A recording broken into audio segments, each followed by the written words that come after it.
উদউ খাজানাতা জাহান্নাম, জাহান্নামের প্রহরীদেরকে ডাক দাও, জাহান্নামের রক্ষীদেরকে ডাক দাও। জাহান্নামের রক্ষী ফেরেশতারা বলবে, বলো কি বলবা? বলবে আর সহ্য করতে পারি না।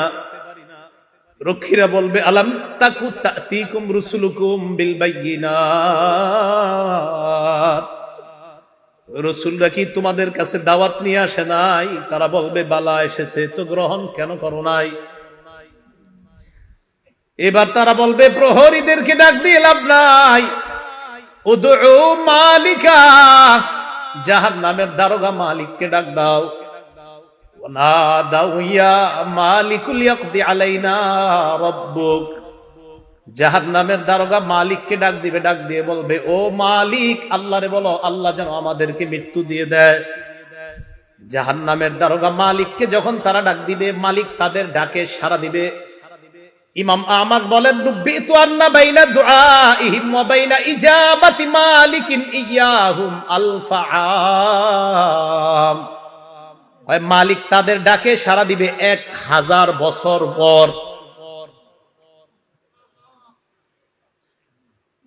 ডাক দিবে মালিক 1000 বছর পর। জাহান্নামের দারোগা মালিক বলবে, বলো কি বলবা? 1000 বছর পর বলবে, কি বলবা বলো। আল্লাহ আমাদেরকে হেফাজত করেন। তারা বলবে, আল্লাহরে বলো আল্লাহ যেন আমাদেরকে মরণ দিয়ে দেয় জাহান্নামে। মালিক বলবে, ইন্নাকুম মাকিসুন, চুপচাপ আযাব ভোগ করো।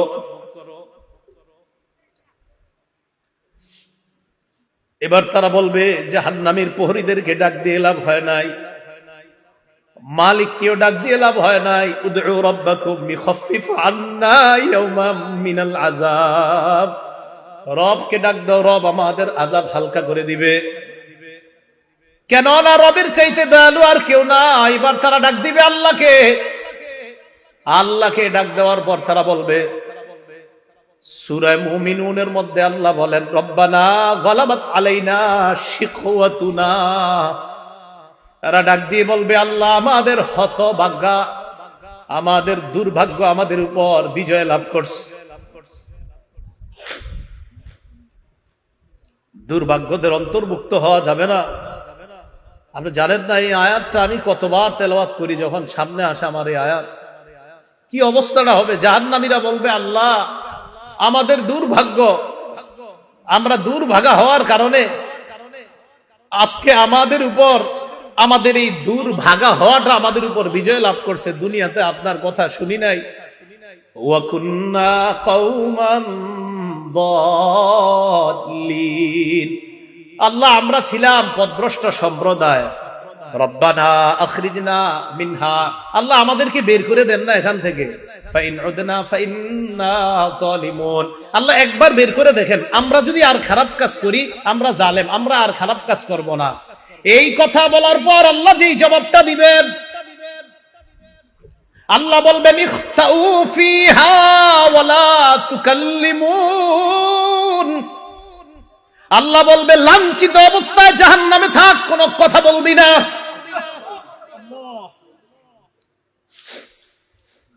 রব বলবে কথা বলবি না, চুপচাপ থাক।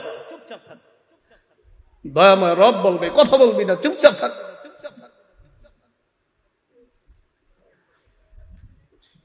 আমি তোমাদেরকে কি সতর্ক করি নাই? আপনারা জানেন যে ফেরেশতারা এটা বলছে, এটা বলছেন আল্লাহ যখন বলবে লাঞ্ছিত অবস্থায় চুপচাপ, কোনো কথা বলবি না।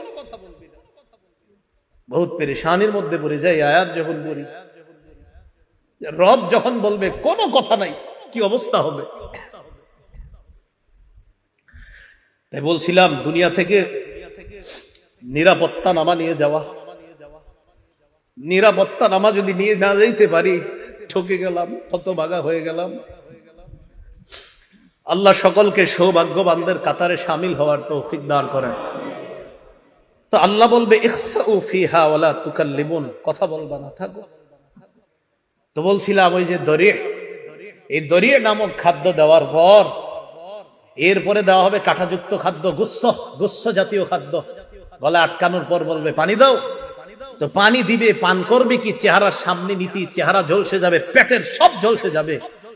তখন তারা ফেরেশতা ডাক দিবে, জাহান্নামের প্রহরী ডাক দিবে, মালিককে ডাক দিবে, আল্লাহকে ডাক দিবে। সবাই তো একটা একটা বলবে, প্রহরীরা বলবে রসুল আসে নাই, আর মালিক বলবে 1000 বছর পর চুপচাপ আযাব ভোগ করো, তাও তো একটু কথা বলবে। আল্লাহ কি বলবে দেখেন, লাঞ্ছিত অবস্থায় থাকো, কোনো কথা নাই, থাকো। রব যদি বলে কথা নাই, তখন তো শেষ। তো বলছিলাম দরিহ লা ইউসমিনু ওয়া লা ইউগনি মিন জু'। কয় দরি নামক খাদ্যটা কেমন জানো? এটা পুষ্টিও যোগায় না, ক্ষুধাও নিবারণ করে না। আচ্ছা, আমরা খাদ্য খাই কেন বলেন তো? হয়তো পুষ্টি বাড়ার জন্য, না হয় যেন ক্ষুধা নিবারণ হয়। আল্লাহ বলে লা ইউসমিনু, দরি নামক খাদ্য পুষ্টিও যোগাবে না, ক্ষুধাও নিবারণ করবে না। কিছু মনে করবেন না, পৃথিবীর একটা খাদ্য আছে যেই খাদ্যটা অ্যাভেলেবল মানুষ খায়, যেটা তার পুষ্টিও যোগায় না, ক্ষুধাও নিবারণ করে না। হুজুর কি এটা? মাশাআল্লাহ, ধূমপান। কি পান? ধূমপান। এটা পুষ্টিও যোগায় না, ক্ষুধাও নিবারণ করে না। বুঝা যায় দুনিয়ার ধূমপান জাহান্নামের দড়ির সাথে অনেকটা মিলে যায়। কি জি? জোরে কর না জি। সবাই শোনায় এখন শুনতে হবে তো। আপনাদের মুসল্লি যারা আছে এগুলোর দিকে তাকায় বলেন কি ঠিক আছে? দড়ি যেটা পুষ্টিও যোগায় না, ক্ষুধাও নিবারণ করে না। তো আমি কিন্তু বলছি না, আপনারাই বলছেন, আমি কিন্তু প্রথমে বলি নাই ধূমপান, আপনারাই বললেন এই খাদ্যটা কি? এটা পুষ্টিও যোগায় না, ক্ষুধাও নিবারণ করে না। তো আপনারা এবার মিলান, এটার সাথে কোনটা মিলে? এরপরেও যদি কেউ ধূমপান করে কি করা? আল্লাহ হেফাজত করে না। তাহলে দড়ি নামক খাদ্য পুষ্টিও যোগায় না, ক্ষুধাও নিবারণ করে না। তো আমরা দেখছি যে এটার সাথে একটা খাদ্যের মিল আছে। আর আমি মাঝে মাঝে অবাক হই, ধূমপানের প্যাকেটের মধ্যে লেখা থাকে ধূমপান মৃত্যু ঘটায়। লেখা আছে, মনে করেন লেখা আছে মৃত্যু ঘটায়, মানে আমি দেখতেছি লেখা মৃত্যু ঘটায়, এরপরেও টান দিতেছি, মানে কি? আল্লাহ আমাদের সকলকে এই দুনিয়াতে থাকতেই আমি আপনি সহ আমরা সবাই যেন একদম কবর থেকে নিরাপদ হয়ে যেন আমরা কিয়ামতের মাঠে গিয়ে রহমতের চাদরে ঢেকে যেন আল্লাহ আমাদেরকে পুলসিরাত পার করে দেয়। আমিন। তাহলে এতক্ষণ জানলাম আমরা এমন কিছু চেহারা, যেই চেহারাগুলো নিচে থাকবে, যেই চেহারাগুলোর ভয়ঙ্কর অবস্থা হবে, জাহান্নামে যাবে, এরকম এরকম হবে। এবার আল্লাহ কি বলে দেখেন, কিছু চেহারা থাকবে নিয়ামতে পরিপূর্ণ।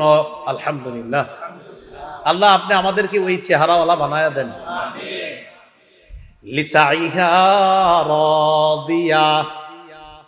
আগের চেহারাওয়ালাদেরকে আল্লাহ বলছে দুনিয়ার মধ্যে তারা গুনাহের কাজ করছে, কষ্ট করার কারণে কিয়ামতের ময়দানে তারা ক্লান্ত। এবার কি বলে দেখেন, তারা দুনিয়ার মধ্যে আখিরাতের কর্ম করার চেষ্টা করছে, এই চেষ্টা করার কারণে রাদিয়া, কিয়ামতের ময়দানে তারা সন্তুষ্ট হয়ে যাবে।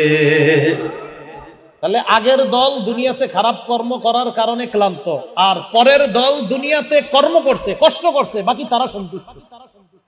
তাহলে আগের দল কিয়ামতে ক্লান্ত, অসন্তুষ্ট, আর পরের দল লিসাইহা, দুনিয়াতে কর্ম করেছে, কষ্ট করেছে, বৃষ্টিতে ছাতা মাথায় দিয়ে পানি এদিকে লেগেছে সেদিকে লেগেছে, মসজিদে কষ্ট করে গিয়েছে। তাহলে ওরাও কষ্ট করেছে, তারাও কষ্ট করেছে। আল্লাহ বলে রাদিয়া, দ্বিতীয় শ্রেণীর কষ্ট যারা করেছে, কিয়ামতের ময়দানে এই চেহারাগুলা দেখলেই বুঝবা তারা সন্তুষ্ট। আর কি, ফি জান্নাতিন আলিয়া, তারা থাকবে নিরাপদ জান্নাতে, শান্তির জান্নাতে, চিরস্থায়ী চির সুখের জান্নাতে থাকবে, আলিশান জান্নাতের মধ্যে থাকবে। আচ্ছা, আমি আপনি আমরা যারা এখানে বসা, আমাদের যদি দেখা সাক্ষাৎটা জান্নাতে হয়, মজা কি কম হবে না বেশি? তো আমরা ভালো হয়ে যাই, চলেন সবাই, কি বলেন? ফি জান্নাতিন আলিয়া লা তাসমাউ ফিহা লাগিয়া, জান্নাতের মধ্যে জান্নাতীরা লাগিয়া শুনবে না। লাগিয়া মানে অনর্থক কথা। ইমাম বুখারী ব্যাখ্যা করেছেন 7 মাস জান্নাতের মধ্যে জান্নাতীরা কোনো গালি গালাজ শুনতে পাবে না।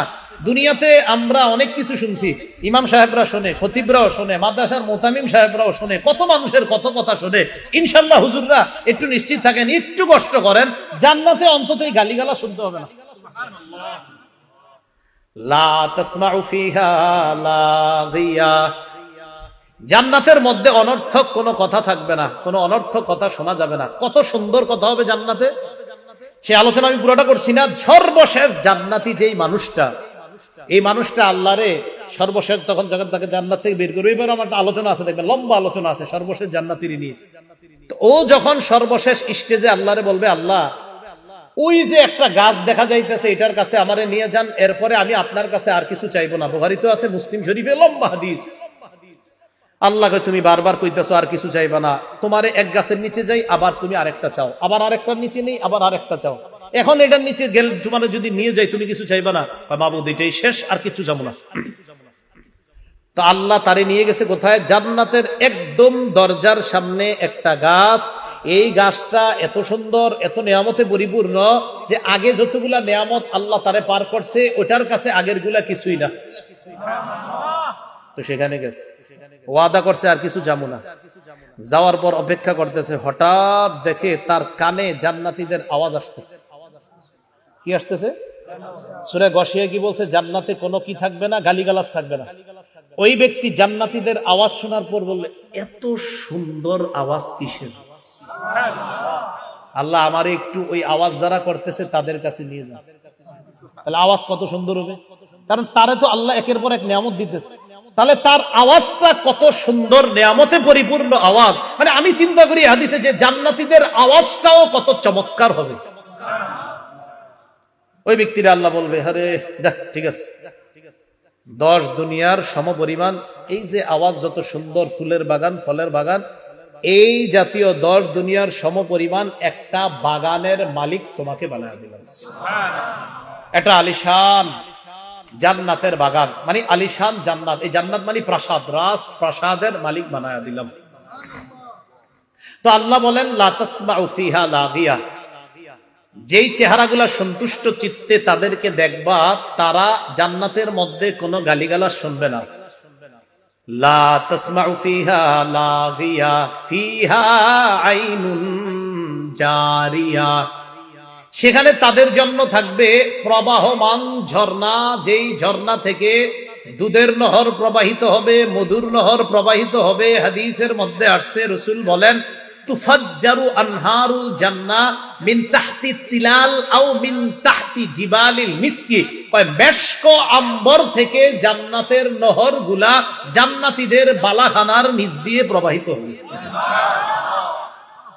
কক্সবাজার দেখলে মন চায়নি মাঝে মাঝে, কিন্তু টাকা পয়সা তো কম, মন চায় কিন্তু আপনাদের সবার, কিন্তু যে হুজুর এই জায়গায় গেলে গুনাহ হয়, কেমনে যাবো? এই যান না, দরকার নেই। জান্নাতে যখন যাবেন একবার, আপনি এনে বসবেন, আপনার বিবি আর একটা বৈশা, দুজন আনন্দ উল্লাস করবেন, আর দেখবেন নহর প্রবাহিত হচ্ছে। আমাদের আনন্দ তো সেখানে হবে, এখানে না, ইনশাআল্লাহ। আল্লাহ বলেন, ফিহা আইনুন জারিয়া, প্রবাহমান ঝর্ণা থাকবে। ফিহা সুরুরুম মারফুআ, সেখানে উঁচু উঁচু পালং খাট বিছানো থাকবে, হযরত যেন সেখানে আরাম করতে পারে। কেমন উঁচু? তাফসীরের কিতাবের মধ্যে আসছে যে সেখানে ইযা আরাদা ওয়ালিয়ুল্লাহি আইয়াজলিসা আলা তিলকা সুরুরি তাওয়াদাআত লাহু, আল্লাহর বন্ধুরা, আল্লাহর অলিগণ যখন ওই খাটের মধ্যে উঠতে চাইবে, খাট তো উঁচু, খাট তার জন্য নত হয়ে যাবে, জি হযরত আসেন আমার মধ্যে বসেন।